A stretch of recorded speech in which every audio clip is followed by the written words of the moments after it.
Hello everyone, welcome to today's video. Today's project is pretty involved, so I'm gonna go ahead and jump right in. This is the first time I've ever had to really explain out loud how to embroider, so it was definitely a little bit of a learning process. I'm excited for future videos when I'll have a better grasp of like what I'm trying to say and how I want to do things, but I will be looking out in the comments if anything didn't make sense or if you have any more questions, like please reach out to me. I'm happy to help. I'm also going to include in the description box as much like links and helpful info as I can so that you're not totally confused. So make sure to check there for all of that.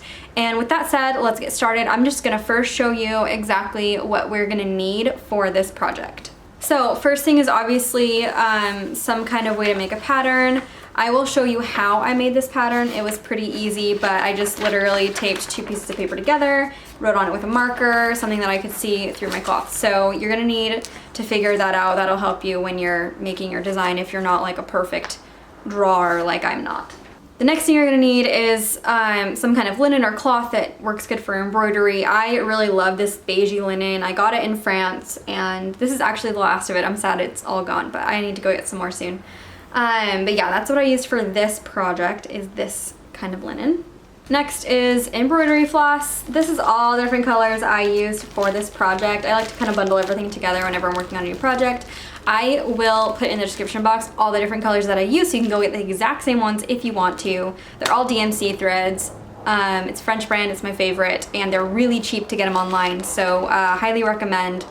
If you wanted to use these exact colors, just go ahead and go on their website and pick exactly what you want and go from there. The other thing that you're gonna need is the right kind of needle. So there's lots of different needles for embroidery. If you're going to the craft store to pick up all of these supplies, you'll have tons of needles to choose from. This is what I like the best. You're free to use whatever, but I would recommend this right here. Just a needle that has kind of a nice narrow eye to it. That's gonna help you a lot when you're working on like little knots and things where you have to pull the needle through something that's already kind of tight. That's gonna be really important. And also for the kinds of knots and stitches that I use in this project, longer is better. I actually would have liked to have a needle that was even a little bit longer than this one. But yeah, so just look for something with a straight eye that doesn't flare out in the eye part, and then something that's nice and long and like a nice, good strong needle, because you're gonna need it. The other thing that you're gonna wanna get is a good hoop. This project was kind of long and intense, so I was definitely really grateful for this hoop that's on a stand. I have arthritis in my hands, so this helps me a lot. It puts a lot less strain on the hand that would be holding the hoop if I didn't have it on a stand. You can totally just use any kind of hoop that you can get anywhere, whatever is comfortable for you, but this is what I like for these longer projects. I think this was like maybe 20 or 30 bucks on Amazon. It's totally worth the investment, and just so you know, these exist. And then the last thing obviously is a pair of scissors so that you can cut and trim threads as you go. And that's really all you need. Super simple, super cheap. This project is so cheap. It just requires a little bit of your time. So let's get started. I will show you how to make that pattern and then we will get into the actual embroidery. Hey everybody, so to get started, I just wanted to briefly go over how I made this pattern. You can really use any word and almost any font for this project as long as the letters have a little bit of width to them so that you can fill up the inner space with flowers. I've even done projects in the past with like our name, for instance, like this one, where I used a really loopy font, but I didn't want to do that for this one. I made this while we were in France and it was really cute in France, but it doesn't really fit our style here in this house, so that's why I am redoing it. Put that back. So for this pattern, first thing that I did was find a font that I liked. This one's called Texas Tango. I got it on dafont.com for free. It was a free download for non-commercial use, so obviously don't sell a pattern that you're making with someone else's font, but you're free to use it in your own home. I downloaded it, I typed out our name, and then I put it in Photoshop and I manipulated it a little bit. I just stretched it out so that it was taller so that it fit the space that I wanted to fill a little bit better. And if you have a printer, you can just print it out at that point, but I don't have a printer. So what I did is I just put it up on my laptop screen in the size that I wanted my project to be, and I just put my paper up onto my laptop screen and very carefully traced over it very lightly in pencil. Disclaimer, it's not my fault if you destroy your computer trying to do that. And then I went back over it with dark pen so that I could see what I was doing. So that's how I got this pattern. I just literally taped 2 pieces of paper together, super easy. At that point, I figured out my size of fabric and I put this underneath, and then I traced the letters on. They're really hard to see, and that's the point. You want them to be really light, but I just did little tiny dash lines, and I used a ballpoint pen for this part because I like to completely fill out my projects like you saw with this other one. So it doesn't matter if there's a line, but if you're gonna do a little bit of a looser design, then you might wanna think about using like carbon paper or water-soluble ink or something like that to transfer your pattern onto your fabric. So after that, I needed to figure out what flowers I was gonna use. I decided to go with kind of a desert theme, so all my flowers are kind of like desert inspired. This is them right there that I came up with. This one's kind of like a wildflower style with like really loose little leaves. This is kind of a spiky flower. You've got a succulent here. You have this like a cactus flower here. Then I have like some smaller flowers that help fill in the design.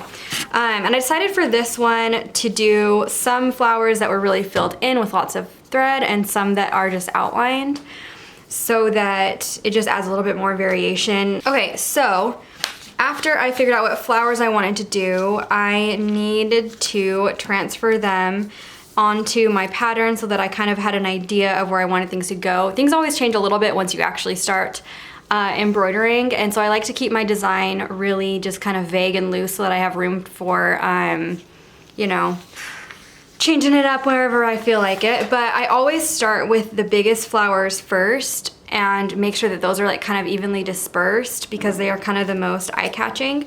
And then I work my way down to the smaller flowers, and the leaves are very last because I don't usually add a whole ton of leaves. Yeah, so when I am transferring my design, again, because I like to fill everything out pretty completely, I don't mind using just a ballpoint pen. I think it's way faster and easier to see, and it's more permanent because this is usually gonna be like a several day project.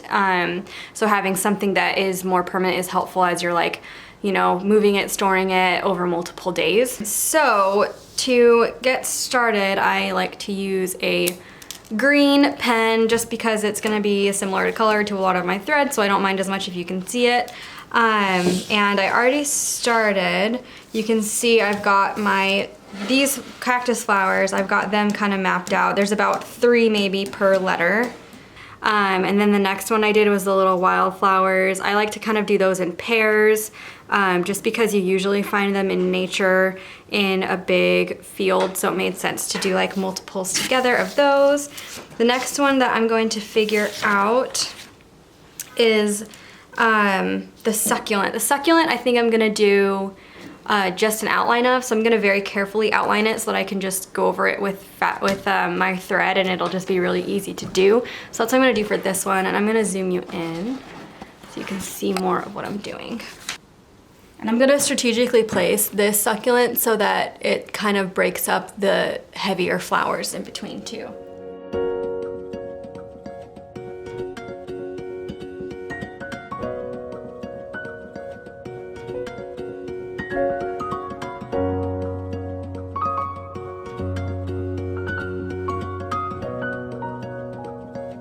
Next, I'm going to lay down these flowers. These are my last bigger flowers, and they're just kind of spiky, so I'm just gonna do a few little spikes just to guide where I want to put the petals later.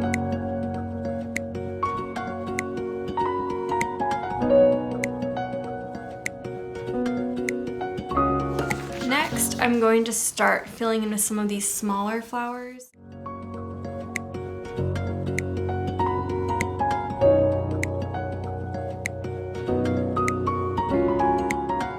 Okay, and I decided for this one, for the leaves, I'm just going to do like some eucalyptus style, just like kind of grayish green, very light leaves, and that's pretty much all I'm gonna do because I've already got a little bit more green in the succulents than usual, and I'm not gonna draw that in because I just don't need it. You'll find like once you fill in all of these different flowers and stuff, you're really not left with a ton of space anyway to fill in like extra leaves. You won't have to worry about it too much.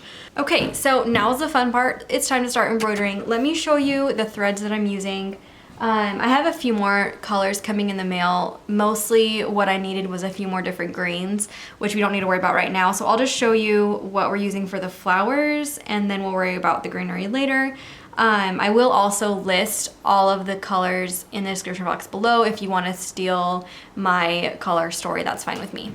So here's what I'm working with for these flowers. We've got cream, a couple different nice light peaches, a very bright yellow, a couple of brighter oranges, kind of an orange red, burnt orange, kind of a brown, sky blue, and medium blue. Like I said, I'll list all of these somewhere so that you can find them.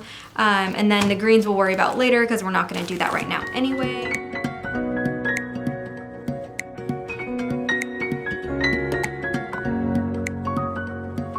So the first flower I wanna show you how I'm making is these little wildflowers. I'm gonna be using a bullion knot stitch, which is really fun to make. The key with a bullion knot is using a longer needle with a narrow eye so that you can easily pull the needle through the knot that you made. So this needle is perfect for that. Let me get it threaded and then I'll show you what I'm doing. Okay, so for this stitch, 3 strands is ideal. I will link below like a tutorial on the internet for this stitch if this is hard for you to understand. I'm just gonna go over it really fast. So hopefully it makes sense. So I'm just gonna get my thread going. I usually just make a little stitch at the bottom of what I'm working on, so I don't have to knot anything at the back because I'm lazy. So now you're gonna start where you want the stitch to end. So I'm gonna start mine like right up here. You put your needle back where you want the stitch to begin, basically. And then you pull it right back up next to it. I usually just give like 1 or 2 threads in between. Now you don't pull your needle all the way through. What you're gonna do is you're gonna wrap it a whole bunch of times. And you kind of want to just kind of guess how much thread you need to put on your needle to fill up the space right here, because that's what's gonna be filled here in a minute. Shoot. This is the hardest part of this stitch, is winding up your thread. Okay, that should be about good. That might even still be a little bit loose. Let me add a few more. So now I'm going to very carefully hold this thread in place and pull my needle through.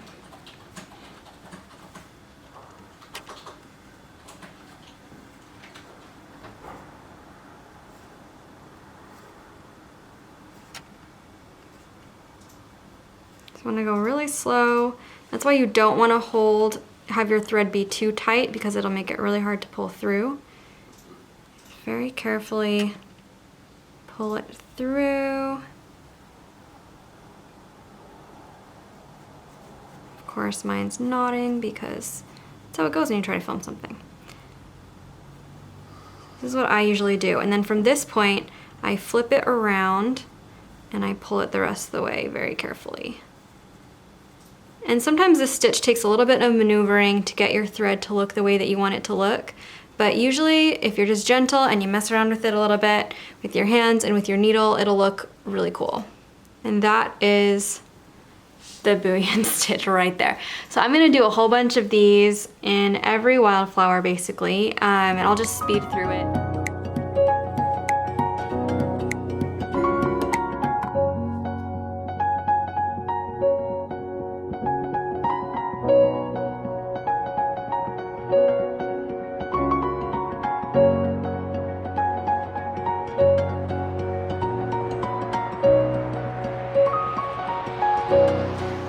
I've got all of the little wildflowers done on this letter, which is P, the first letter. The next one that I'm going to work on is this cactus flower right here. It's another one of the big ones that I want to fill in first to make sure that it gets all the space it needs to shine. There's 1, 2, 3 of them on this letter. So I'm gonna do the little pop of yellow in the middle first. Sorry about my radiator, it just came on and it's so loud. And welcome to New York City, horn honking of course. So I'm gonna do my yellow in the middle first, and then I'm gonna do my orange around the outside, and then I'll fill in the middle part with my lighter creamy color. So for these middle parts, I am going to go ahead and do all 6 strands on my needle, and I'm just gonna do probably like 3 quick French knots, and that will be the middle of my flower. So it's super simple. If you haven't done one of those before, keep watching and I'll show you how it's done. There's 1, so we're just gonna do 3 really close together right here for the middle of our flower.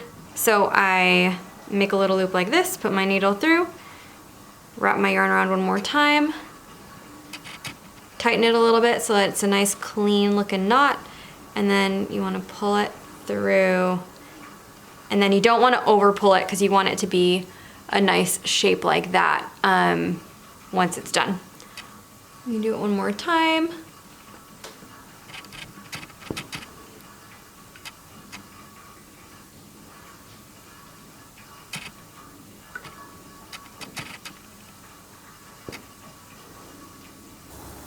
I'm going to use 3 strands for this just to help it go a little bit faster. I'm not too worried about it. I'm just trying to fill in that space really. So I'm gonna do the same thing I did last time, where I just do a little stitch right at the edge of my piece in lieu of a knot.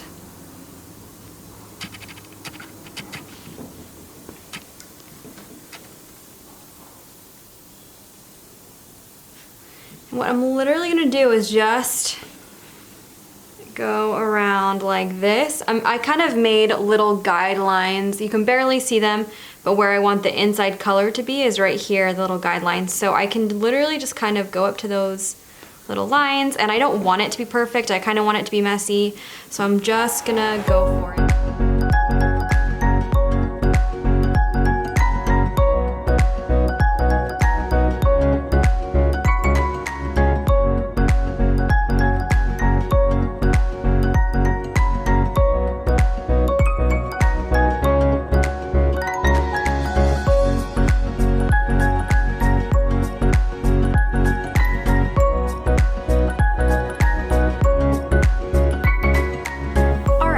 Next step is to add in the lighter orange and fill in that middle spot.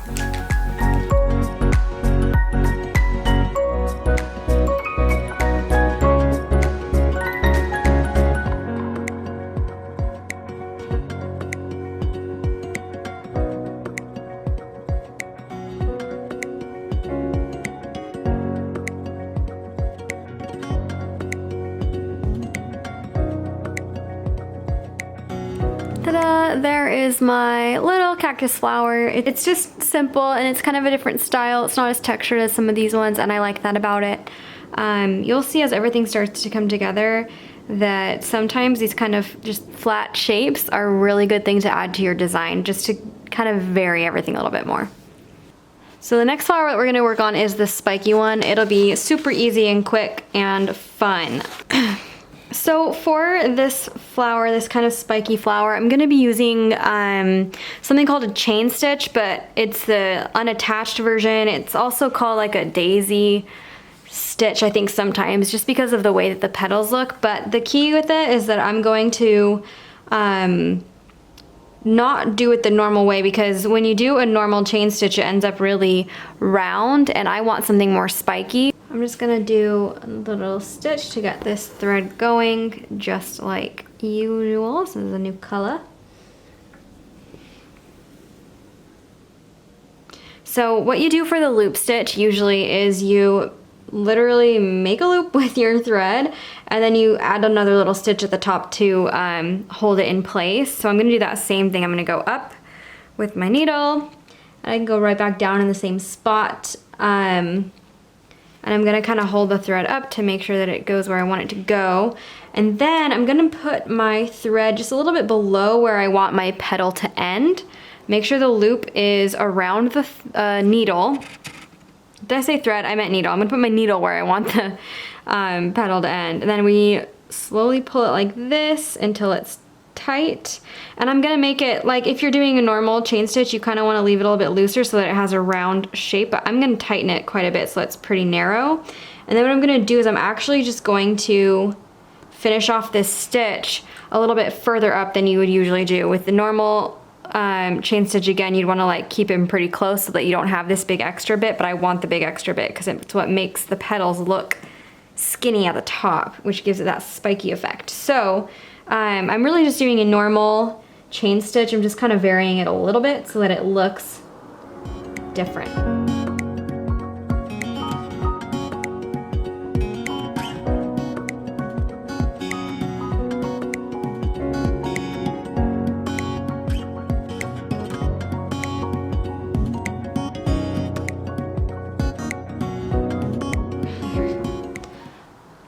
Okay, so this is one of the petals where I'm just going to not do an actual petal and just do 2 stitches instead because it ends way too close to this flower. If you're careful, it looks pretty good. You just have to make sure not to do them too far apart, obviously. Like that is good. And maybe one more actually.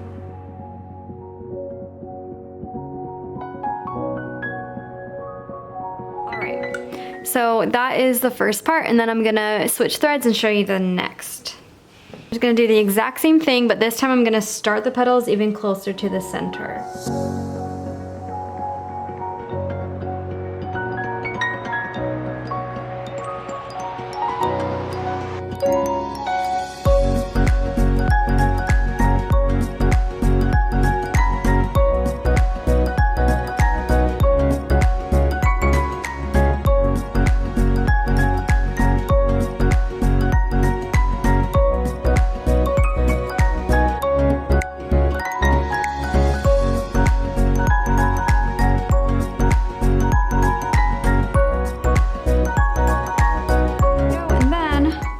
Do is just make a nice little French knot right in the middle, and that should be good to go.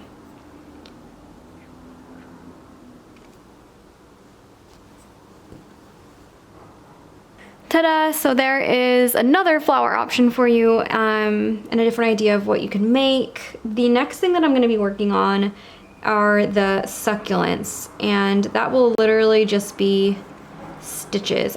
So for the succulents, I've got a few different colors that I want to use. I got this kind of like teal blue green. I've got this kind of an olive green, and then a slightly darker olive green, and then a slightly darker one. And I think I'm just going to use these 4 colors. So then you've got your more true darker green, and you've got a little bit of blue, and then some nice in between shades.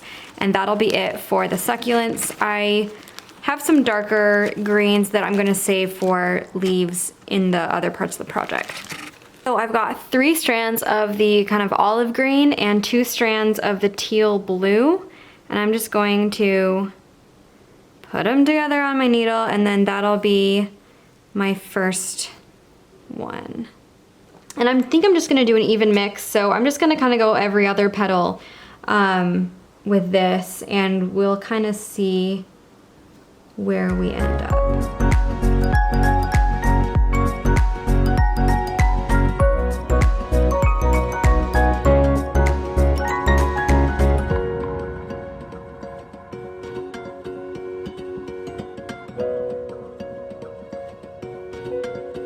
Okay, so now I'm gonna go and use the other thread for the rest of this. So I'm using 3 strands of the darker olive and 3 strands of the like lightish green.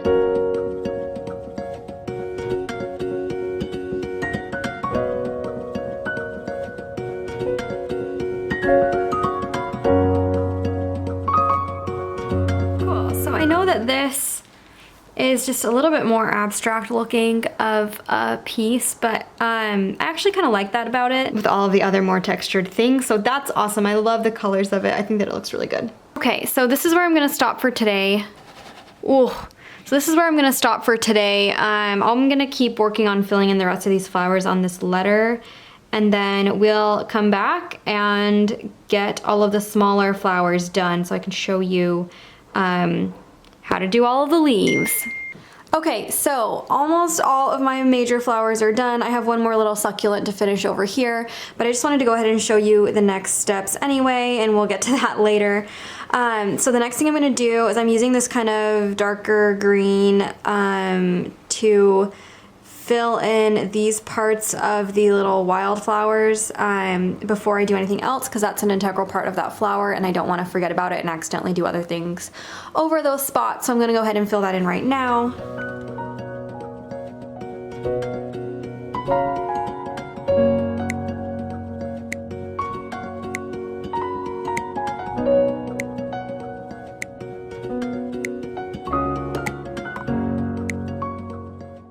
Cool, there's one. Let's do these next ones.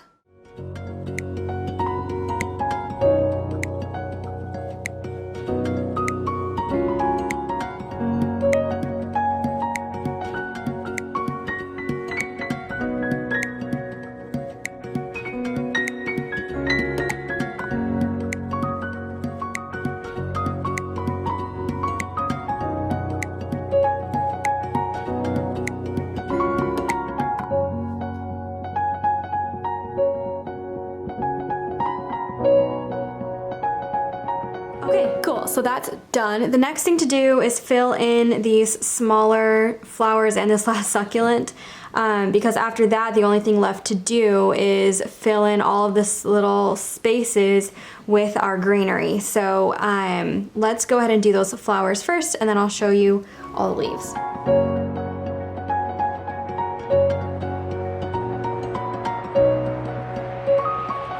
These little flowers, I am using another kind of two-tone thing. I've got 2 strands of cream and 2 strands of very, very light blue, and that's what I'm going to use for these little flowers. So this is what we're going to do. I just started my yarn, or my thread,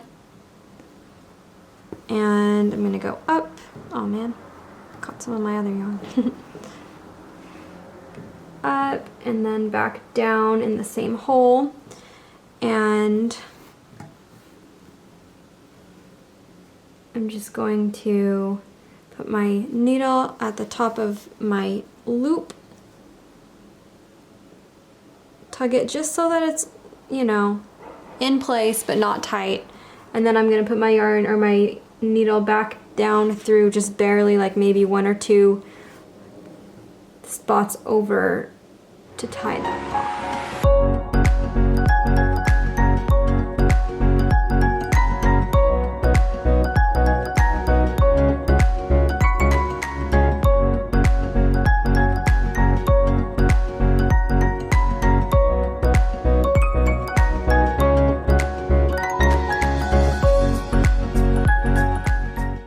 There's one flower done, let's do the rest.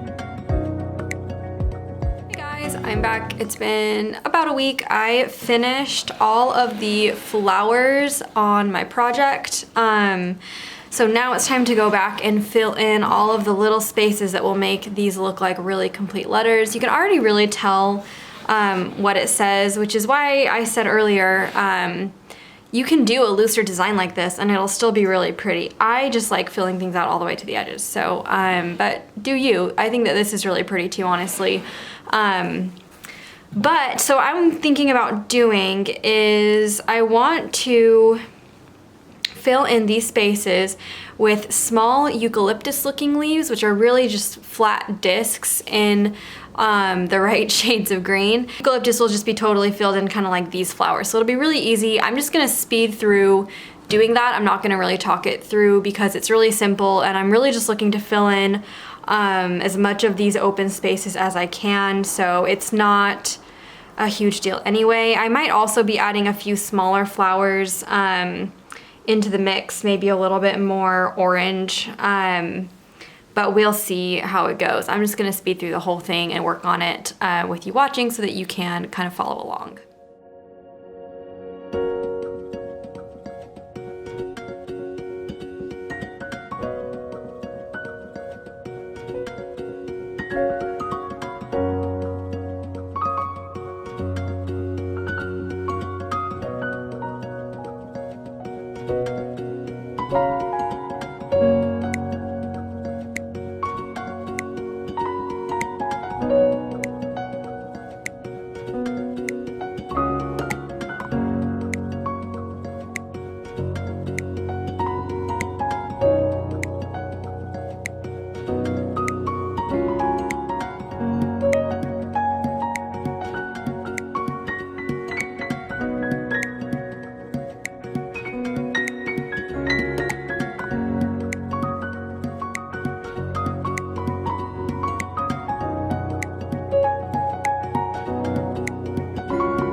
We've got all of our flowers filled in. I basically just filled in all of the parts that I was planning on doing when I first laid out all of the pen marks on this, and I'm feeling like it's not quite as full as I want it to be. There's like some little spots, like right here for instance, where I just wish that there was one more little type of flower that I could throw in there. I also feel like the overall color scheme needs a little bit of pink. I have orange, and I've got this like burnt color and peachy colors, and I've got all the soft greens, and I've got this nice red.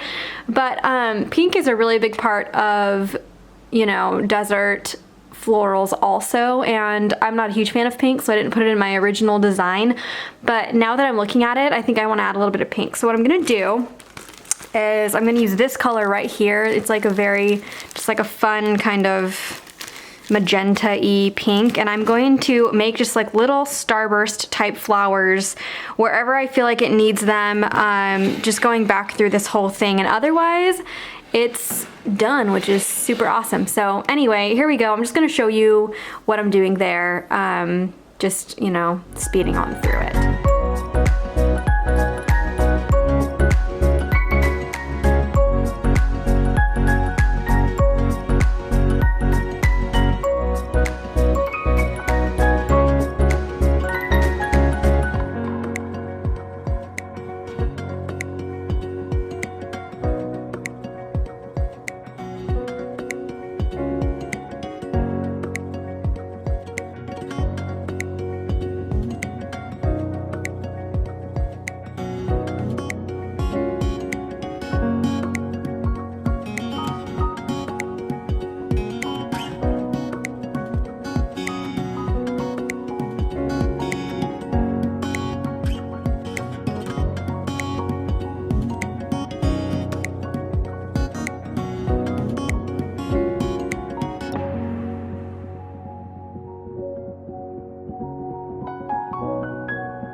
you believe it? Here is my finished project. I think it's so cute and fun.